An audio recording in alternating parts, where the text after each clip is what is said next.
Guys welcome back to my channel. Good morning. সকাল সকাল ready হয়ে গেছি। বাড়িতে যা যা কাজকর্ম থাকে সেগুলো কমপ্লিট করেছি, বাট রান্না বান্না করিনি, কারণ আজকে আমার দিদির বাড়িতে পুজো আছে, তো সেই পুজোতেই আমি যাচ্ছি, মানে প্রান্তিকও যাচ্ছে। এবং টুইটি আসার আগে আমাদের ফিরতে হবে, কারণ টুইটি আজকে পরীক্ষা আছে, ও তো এক্সাম দিতে গেছে, ও যেতে পারবে না।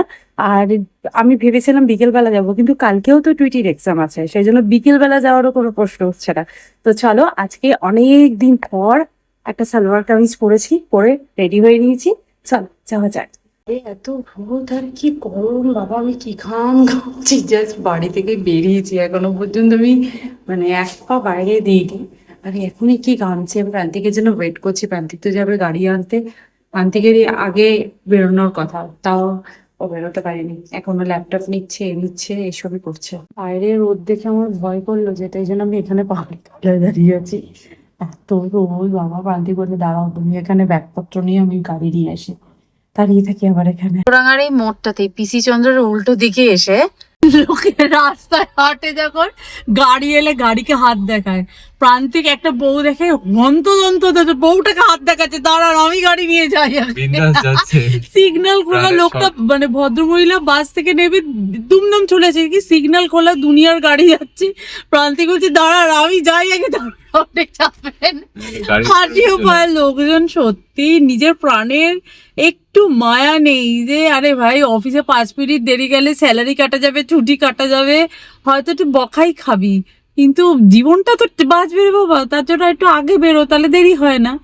ও বাবা, আমার এই লোকজনের কাণ্ড, মানে সিভিক সেন্স একদম 0 0 0 0, কতগুলো zero power to the power infinity আর কি। কিচ্ছু মানে কি বলবো লোকজনকে, সত্যি কলকাতা রাস্তায় গাড়ি চালাতে জানে সে জীবনের যে কোনো প্রবলেম সলভ করতে পারে। হাসিও পায় লোকজনকে দেখলে, সত্যি। মানে গাড়ির সামনে দিয়ে সিগন্যাল খোলা, উল্টোডাঙার মোড়, মানে হাটকো মোড়টা আর কি, ওইদিকে স্টেশনে যাবে বলে দুমদাম করে পার হচ্ছে। সিরিয়াসলি মানে এরা মানে লাইফ ওদের কাছে তুচ্ছ ব্যাপার আর কি।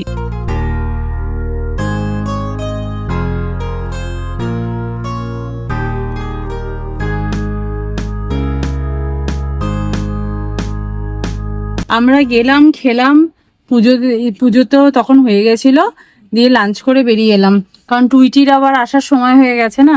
আমি আবার dress change, Bobby dress change হয়ে করে ওই গরমে বাবা ওই হাফ হাতা সালোয়ার কামিজ পরে থাকা আমার পক্ষে সম্ভব না, তাও এসিতে বসেছিলাম, তাতেও আমার গরম লাগছে। যাই হোক, এখন টুইটি স্কুল থেকে আসার সময় হয়ে গেছে, সেই জন্য আমরা চলে এলাম। দিদির ছেলে মেয়েগুলোর সাথেও দেখা হলো না, সব তো স্কুলে। আসবে আসবে, আমি ওয়েট করলাম মেয়ের জন্য, বাট ওর আসতে দেরি হচ্ছে দেখে বেরিয়ে এলাম। প্রান্তিকের আবার কল শুরু হয়ে যাবে, মুশকিল। এই ওয়ার্কিং ডেজে এইসব অনুষ্ঠান হলে না খুব মুশকিল হয়ে যায়। দিদা প্রসাদ তোসাদ দিয়ে দিয়েছে, সিন্নিটা খা, এই যে তোর ফেভারিট খেজুর দিকে একটুখানি সিন্নি খাও, প্রসাদ। হ্যাঁ এনা, আমি প্রসাদের ফল টল দিচ্ছি না, শুধু কাঁঠাল দিয়েছি, মিষ্টি দিয়েছি, আর কিছু দেবো? আর কিছু দেবো না। তারপর ভাত দিয়ে দিই, এই যে মাসুমণি কোটো করে খাবার পাঠিয়েছে। দিদি এটার মধ্যে ভাত আছে, নিয়ে নে, এই কন্টেনারটার মধ্যে ভাত আছে, আগে প্রসাদটা খেয়ে নাও, প্রসাদ খেয়ে নাও, তারপর আমি ভাতে হাত দিয়ে দেবো, ঠিক আছে? আমি সেই এসছি, আসার পর থেকে কাজে বসেছি, কাজ শেষ হচ্ছে না, কারণ কাজটা তো অনেকটা ছিল। প্রান্তিকটা ল্যাপটপ নিয়ে গেছিল, কাজ ফাজ করছিল, আমার তো সেরকম কিচ্ছু করা হয়নি, আমি এসে কাজ করতে বসেছি। তারপরে এসে এবার টুইটিকে আনতে চলে গেছিলাম, কারণ টুইটির আসার সময় হয়ে গেছিল। তো যাই হোক, কাজ করছি, এখনো চলছে। এবং প্রান্তিককে বললাম তুমি 1 কাপ চা বানাও, আমি চা না খেলে ঠিক হচ্ছে না। সেজন্য প্রান্তিক গেছে চা বানাতে, আমি এখানে কাজটা কন্টিনিউ করছি। টুইটির কালকে বাংলা পরীক্ষা, টুইটি এখন ঘুমাচ্ছে। যাই, টুইটি উঠেছে প্রান্তিক? ও ভগবান, না না তুলে দাও, আর এরপরে ঘুমালে আবার রাতে ঘুম আসবে না। বলেছে আজকে দুধ খাবে না, সেই জন্য একটু বেশি দুধ দিয়ে কফি বানিয়ে দিলাম আর কি। আর কফিটা দেখ টুইটি, একবার দেখ। হ্যাঁ, চিজ কফি, কাপে দেখ, কাপে কি লেখা আছে দেখ। আমার হাতে ধরা না, পড়ে যাবে এটা। হাত দু হাত দিয়ে ধরো, এক হাতের প্লেটটা ধরো, আমি তো এক হাতেই ধরে আনলাম।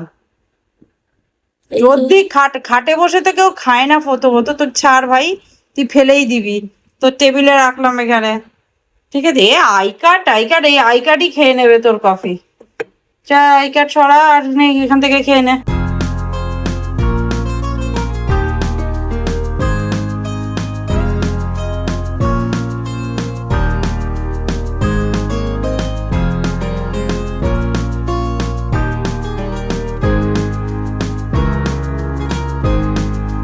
আমি এখন আসছি ডিনার বানাতে। আর ডিনারে আজকে কি খাবো মনে হচ্ছিল একদম সিম্পল খাবার খাবো, সেই জন্য চিকেন স্যুপ বানাবো।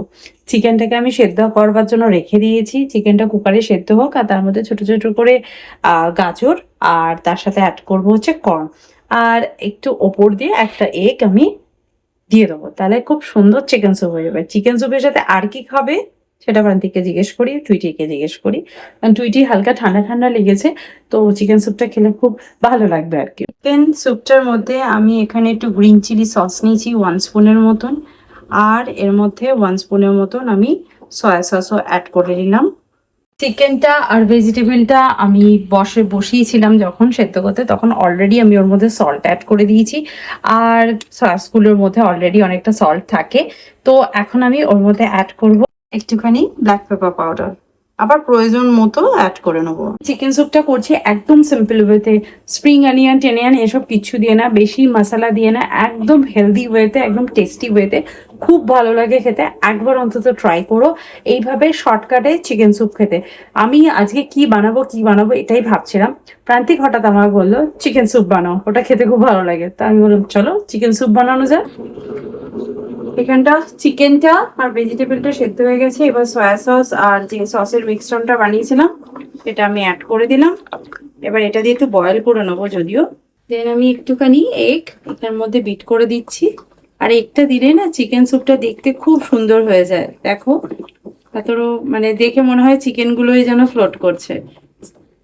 তো এখন এগটা দিয়ে ভালো করে নাড়তে থাকবো, আর এগটা ভালোভাবে যাতে বয়েল হয়ে যায় এই স্যুপের মধ্যে, সেই জন্য এটাকে ভালো করে নেড়ে নেবো, আর একবার টেস্ট করে নেবো যে স্যুপের মধ্যে নুনটা ঠিক আছে কিনা। আমার মনে হচ্ছে ঠিকই আছে।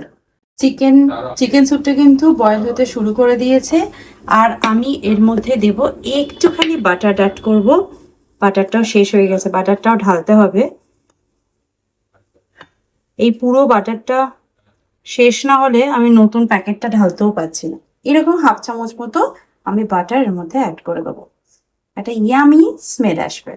এই পুরো বাটারটা যতক্ষণ না শেষ হচ্ছে, আমি ভালো করে না ওয়াশ করে আমি নতুন বাটারটা ঢালতে পারছি না। নতুন বাটার আমি কিনেও এনেছি, কিন্তু ঢালতে পারছি না। এই পুরোনোটার মধ্যে ঢাললে না একটা কেমন বাজে স্মেল হয়ে যায়, তো সেই জন্য আমি আগে পুরোনোটাকে শেষ করব, ওয়াশ করব, তারপরে আমি নতুন বাটার ঢালবো।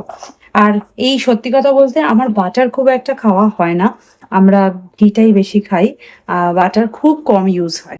ডিনারে চিকেন স্যুপ। টুইটি, তোমার চিকেন স্যুপটা ভালো লেগেছে? দারুণ স্যুপটা বানিয়ে বসেছি, একটা ফোন এলো, আমাকে উঠে যেতে হলো, আর ওদের খাওয়াও হয়ে গেছে এর ফাঁকে। যাই হোক, ভালো হয়েছে খেতে। দারুণ লাগছে। তাও এটার মধ্যে আমি আদা বাটা দিইনি, একটু গার্লিক পাউডার দিয়েছি। আমি গার্লিকটা কাটার মতন ধৈর্য ছিল না, সব ছাড়িয়ে আমাকে ডাকছে, কথা বলতে আর থাকতে পারছি না, বলি কেন? ওকে তো আমি খেতে দিয়ে চলে গেছিলাম। খাবে না টুইটি কোথায় গেলি? দেখতে পাচ্ছি না তো। কোথায়? ভালো লেগেছে? ঠিক আছে, পরে আরেকদিন বানিয়ে দেবো। তোর ঠান্ডা লেগেছে বলে এটা তোর জন্য স্পেশাল। এবার ঠিক হয়ে গেছে ঠান্ডা? ওই দিককার লাইটটা জ্বেলে নিয়ে বস, চোখে আলোটা লাগছে বেশি, মানে টিভি দিয়েটা লাগবে বেশি। বস, একটা লাইট জ্বেলে না। যাই হোক, ঝটপট করে ডিনার, এরকম হেলদি ডিনার হলেই ভালো হয়। পিটি যে এখনো ছোট আছে, এগুলো দেখলে বোঝা যায়। বন্ধুদের কাছ থেকে এই সমস্ত গিফট শেয়ার করে। 3 years old। এইসব গিফট নিয়ে খেলিস তোরা? কিছু করার নেই মানেটা কি? ও ক্লাস 7 এ পড়ে আর তোকে ক্লাস 6 এ পড়িস, তোরা দুই বন্ধু, তোকে এই গিফটটা শেয়ার করেছে। তোরও তো একটা রেড কালারে আছে, কানাডায় কিনেছিলিস মনে নেই? সেই ইয়ে থেকে। হ্যাঁ ছোট, আর এই অর্নামেন্টস গুলো কিছু নেই। তোরা ছোটই রয়ে গেলি, তোরা আর বড় হলি না রে। তোমরা তো ছোটই আছো। আমরাও ছোটই আছি। কি করে বুঝছিস আমরা ছোট আছি? আমাদের মাথা চুল পেকে গেছে, আমরা তো বড় হয়ে বুড়ো হয়ে গেলাম। আমার তো বন্ধু বলেছে তোমাকে নাকি 18 বছর বয়স। 18 লাগে? ওকে বলবি চোখটা দেখাতে, ডাক্তার দেখাতে, চশমা পড়তে, ঠিক আছে? আমরা বলি আমার 11 বছর বয়স আর আমার মায়ের 18 বছর বয়স। এটা কি করে একটু অঙ্কটা মেলাতে বলিস, যে এই অঙ্কটা মিলছে না দেখতে মানে কি করে হয় সেটা। তো কাজকর্ম সেরে আমরা এখন আমি আর পাল্টি যাচ্ছি হাঁটতে। আর এই জামাটা আমি এতদিন ধরে পরছি, আজকে আমি আবিষ্কার করেছি যে এই জামাটা একটা পকেট আছে, যে উল্টো করে ঝুলছিল। আমি হচ্ছে জামাটার সাথে হাতা দিয়েছে নাকি, তারপর দেখি পকেট আছে। আম কুড়িয়ে পকেটে করে নিয়ে আসবে। হেভি ব্যাপার কিন্তু। আর পকেটটা কি বড় সড়ো না গো, হাঁটতে গেলে মোবাইলটা না হাতে থাকলে খুব অসুবিধা হয়। মোবাইল কেন, যদি মোবাইল, চাবি। একটা আম পড়ে থাকে সেটাও করে নেওয়া যাবে। সে তিনটে রাউন্ড মেরে তুই তিনটে আম তুলেছে, তারপর থেকে টুইটির বাবার বেশি ইন্টারেস্ট যে আম কেন পাওয়া যাচ্ছে না। আমার দেখতে পাচ্ছি না। আর নেই, এর পাশে সবাই নিয়ে নিয়েছে। এই গাছটাকে না একটু রোদে দিতে হবে, কারণ হলুদ হলুদ হয়ে যাচ্ছে। মালিকে একটু খোলা হাওয়াতে ওয়াক করে নিয়ে তারপর যাব বাড়িতে। আজকের ভিডিওটা তাহলে এখানেই এন্ড করছি। দেখা করবো নেক্সট ভিডিওতে। ততক্ষণের জন্য তোমরা খুব ভালো থেকো, সুস্থ থেকো আর লাইফটাকে এনজয় করো। Bye bye, see you in next video. By.